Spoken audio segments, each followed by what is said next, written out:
ఇది వెంకటరమణమూర్తి తిరుపతి అలిపిరి మెట్ల దారి. ఈ దారి రీమోడల్ చేస్తున్నారు, అందువల్ల మన నడకదారి అంతా ఇలాగా కొట్టేసి ఉంది.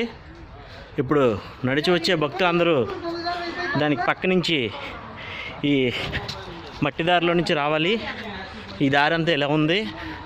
దయచేసి తిరుపతి వచ్చే భక్తులు ఎవరైనా సరే ఈ విషయాన్ని గ్రహించి నడిచి వద్దాం అనుకునే వాళ్ళు ముందుగా ఈ విషయాన్ని తెలుసుకొని వస్తారని ఈ వీడియో షేర్ చేస్తున్నాం. 2 గంటల్లో ఇది కూడా ఉదయం 6 గంటల నుంచి మధ్యాహ్నం 2 గంటల వరకే ఈ దారిలో నుంచి భక్తుల్ని కొండపైకి పంపిస్తున్నారు.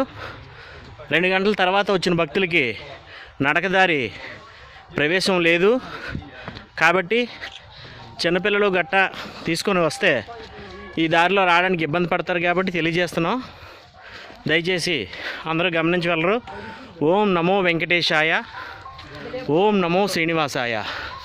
ఏడుకొండలవాడ వెంకటరమణ గోవింద గోవింద, ఆపద్బాంధవ అనాథరక్షక గోవింద గోవింద, అఖిలాంటి కోటి బ్రహ్మాండ నాయక గోవింద గోవింద.